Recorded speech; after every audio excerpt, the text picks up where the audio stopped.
a nossa bolsa caiu forte, fechando ali com uma desvalorização de 3%. Estamos presenciando hoje títulos do Tesouro IPCA+, com vencimento em 2029, com uma rentabilidade de IPCA mais 8%, além de ver também pré-fixados sendo negociados com uma rentabilidade de 16% ao ano, e não podemos também esquecer do dólar chegando a casa de 6,30. Diante de todo esse cenário, o que seria mais viável no momento? Investir em renda variável ou investir em renda fixa? Eu já gostaria, logo no início desse vídeo, frisar uma coisa que eu costumo falar com certa frequência aqui no canal. O investidor que fica sempre buscando o melhor investimento e a melhor oportunidade do momento corre grandes chances de perder dinheiro, porque provavelmente ele vai ser aquele investidor que fica pulando de galho em galho, cada hora colocando o dinheiro dele num lugar diferente, sem entender o principal. Nós precisamos entender o momento que estamos vivendo para entender como isso afeta de fato os nossos investimentos. E para isso, eu trouxe aqui essa ilustração que vai mostrar melhor o momento que estamos passando agora. Vamos lá! E o que estamos enxergando no momento? Estamos passando por um período de alta da nossa taxa de juros, a Selic está agora em 12,25% ao ano. Estamos enxergando também uma inflação projetada acima do teto da meta, porque o Conselho Monetário Nacional estipula a meta da inflação e você tem ali uma margem, tanto para cima quanto para baixo. Só que no caso, as estimativas da nossa inflação está acima do teto dessa meta, ou seja, nossa inflação está pressionada também com tendência de alta. Então, o momento que a gente se encaixa aqui, diante essa ilustração, seria o começo de uma recessão. E o que acontece nesse período? Renda fixa apresenta uma ótima rentabilidade, uma rentabilidade positiva, e as ações acabam tendo um resultado negativo. Justamente por isso que muitos investidores acham que, nesse momento, o melhor investimento é a renda fixa. Eu já expliquei aqui no canal por que esse efeito acontece, por que os ativos de renda variável sofrem, porque nós temos uma coisa chamada de custo de oportunidade. É o quanto estaríamos abrindo mão de um investimento, de uma rentabilidade, para investir em outro. Hoje, o nosso custo de oportunidade é de 12,25% ao ano, que é a nossa taxa Selic. Se optarmos em investir em outro tipo de ativo, nós estaríamos abrindo mão de 12,25% ao ano, certo? Sem correr riscos. E como você provavelmente já sabe, ativos de renda variável apresentam um risco maior. Então, para justificar o risco maior que você está tomando ao investir em renda variável, os ativos precisam estar mais descontados para valer a relação risco e retorno. Justamente por isso que os ativos como as ações, os fundos imobiliários, acabam passando por esse período de desvalorização. E eu sei que acaba sendo um pouco contraintuitivo você colocar o seu dinheiro e investir em um ativo que está se desvalorizando cada vez mais, mas é justamente nesse momento que nós conseguimos fazer bons negócios. Porque pensa comigo, imagina você comprando uma nota de R$ 10 por apenas R$ 5. Não seria um bom negócio? Com certeza seria um bom negócio você comprar um ativo descontado. Só que, de certa forma, estamos comparando dois tipos de investimentos com características e propósitos diferentes.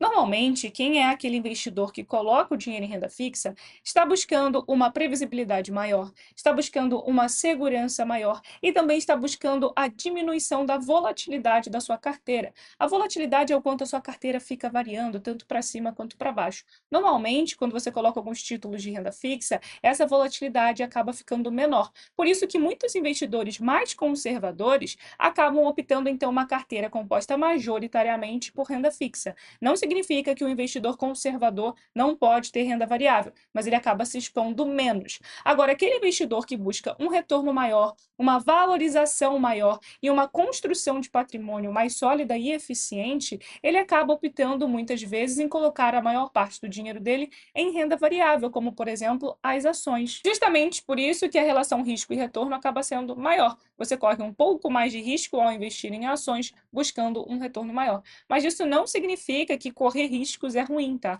Muitas pessoas já associam a palavra risco como uma coisa ruim, como uma coisa que ela precisa fugir. Não, você só precisa adaptar ali o seu perfil de investidor com o quanto de risco de fato você quer tomar. Para exemplificar melhor, eu sempre acabo utilizando o exemplo do Banco do Brasil. Se entrarmos aqui no site da UVP Analítica, conseguimos olhar um pouco do que eu acabei de mencionar, de nós comprarmos uma nota de 10 pagando 5, ou seja, nós estaríamos comprando um ativo descontado. Olhando aqui para o caso do Banco do Brasil, nós temos o P sobre VP de 0,78. O P sobre VP é o preço da ação dividido pelo seu valor patrimonial. Então, quando essa divisão é igual a 1, significa que a empresa, em tese, estaria sendo negociada ali no seu valor justo, de acordo com o que ela tem de patrimônio. Nesse caso do Banco do Brasil, você vê que ele está menor do que 1. Esse indicador está em 0,78, o que indicaria que a empresa estaria 22% mais barata do que ela realmente vale. Como se fosse a gente comprando uma nota de R$ 10 pagando R$ 7,80. Só que não necessariamente uma empresa está sendo negociada mais barata significa sempre que vai ser um bom negócio. Às vezes ela pode estar passando por algum problema e isso acaba sendo refletido no preço da ação. Mas no caso do Banco do Brasil, a gente consegue ver aqui o seu histórico de resultado. É lógico, o resultado de 2024 ainda não está atualizado, mas se dermos uma olhadinha, olha o lucro do banco em 2020, 13 bilhões. 2021 lucrou 20 bilhões. 2022, 30. 2023, 33.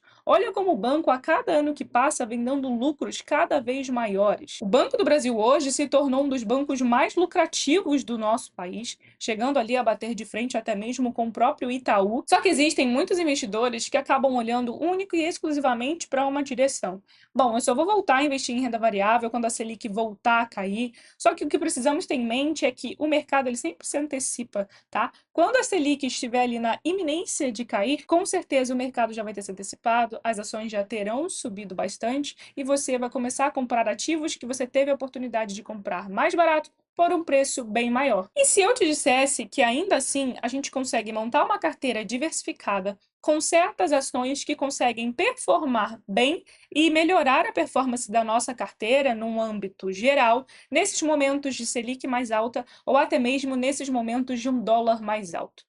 Pois é, se entrarmos aqui para darmos uma olhadinha na comparação do gráfico de BB Seguridade com o gráfico dos juros futuros, você pode perceber uma certa correlação. Sim, o mercado ele faz projeção dos juros futuros. Nesse caso aqui, eu estou utilizando a projeção dos juros futuros para 2030.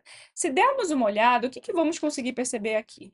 Que durante esse momento que as taxas de juros futuros tiveram uma queda, aqui BB Seguridade também passou por um período de queda. Depois que as taxas de juros começaram a subir forte, o que aconteceu com o BB Seguridade? Voltou a subir forte. E por que BB Seguridade teria ali uma correlação com os juros futuros? Porque quando falamos de empresas como as seguradoras, os prêmios que essa empresa recebe, ela coloca para render. E esse rendimento também faz parte do resultado da empresa. Só que ela coloca para render, por exemplo, em títulos públicos federais, onde em momentos onde a nossa taxa Selic sobe, o rendimento desses prêmios vai ser cada vez maiores e isso vai influenciar no resultado da empresa, fazendo com que a empresa lucre cada vez mais. Então, em momentos, por exemplo, de uma taxa de juros mais elevada, quem tem seguradoras na carteira acaba sendo beneficiado. Um outro ponto que estamos presenciando, além da elevação da nossa taxa de juros, um dólar cada vez mais valorizado frente ao nosso real. Empresas que possuem parte da sua receita dolarizadas também são beneficiadas nesse momento. Eu abri aqui o relatório para utilizar como exemplo da famosa VEG. Se dermos uma olhadinha aqui, vamos perceber que mais de 50% dos seus resultados provém do mercado externo. No último trimestre de 2024, no terceiro trimestre, que foi o último resultado divulgado, 60% da receita da empresa veio apenas do mercado externo. Então, em momentos onde o dólar sobe, a VEG é beneficiada. Essas pequenas escolhas fazem total diferença quando nós vamos montar a nossa carteira de investimentos. Mas não pense você, então, que você só vai investir em seguradoras e em empresas que possuem parte da receita atrelada ao dólar.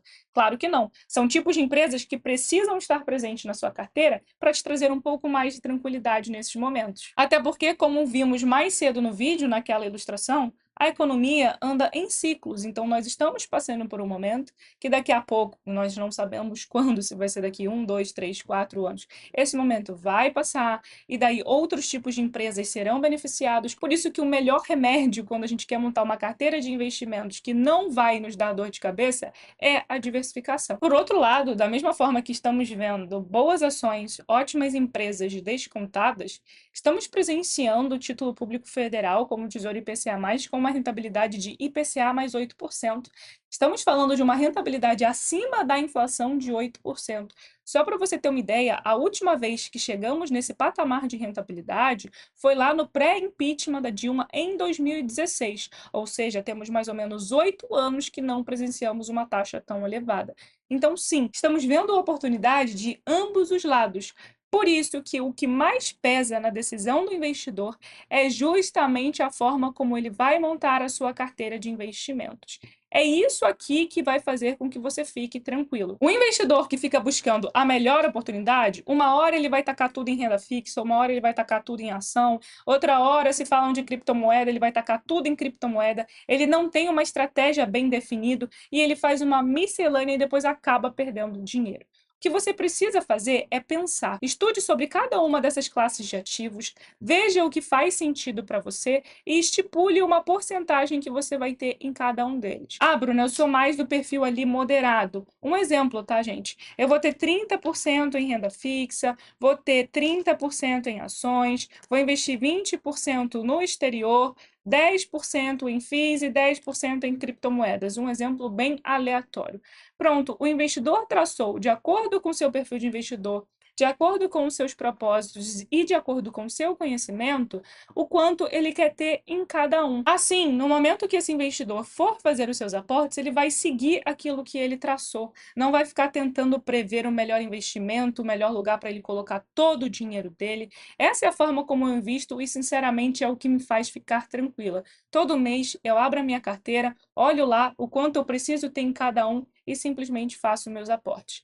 É lógico, existem momentos atípicos, como o momento que a gente está passando agora, que às vezes certos ativos ficam muito descontados, você acaba ali dando prioridade a eles, mas no final das contas o que você quer mesmo é apenas seguir a estratégia que você traçou. E eu sei que um dos motivos que acabam mais ali desestimulando os investidores é quando falamos de imposto, porque muitas pessoas confundem ali a declaração de imposto de renda, que acontece uma vez ao ano, com o recolhimento de imposto. O recolhimento precisa ser feito durante o ano nas operações nas quais a gente teve ganho de capital na Bolsa de Valores.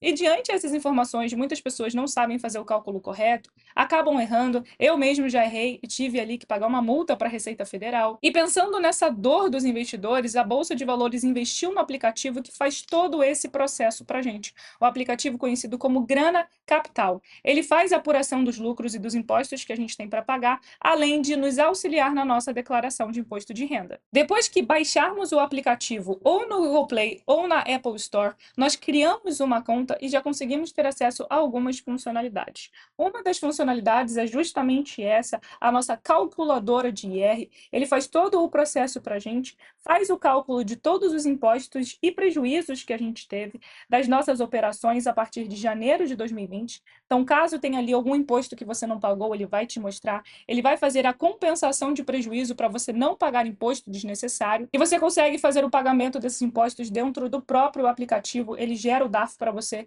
e é só você fazer o pagamento. Além disso, você também vai ter ali o suporte para sua declaração de imposto de renda. Como você pode perceber, eles possuem a declaração pré-preenchida, onde em apenas 5 minutos você consegue declarar todos os seus investimentos. Além de ter também um calendário de proventos, onde você consegue acompanhar os seus próximos dividendos e ficar por dentro de tudo que está acontecendo na sua carteira. Vou deixar passando aqui na tela e também no comentário fixado o cupom de desconto que vai te dar 25% para você conseguir assinar e ter acesso a todos esses recursos que eu mencionei aqui no vídeo. Se você gostou do vídeo, não deixe de se inscrever aqui no canal e ativar o sininho para ficar por dentro de todos os vídeos que saem às terças, quintas e sábados às 7 horas da noite. E só mais uma coisa, não custa você deixar o seu like, porque assim o YouTube vai entender que esse vídeo foi relevante e vai recomendar para muito mais pessoas. Então, um beijo e eu te vejo no próximo vídeo.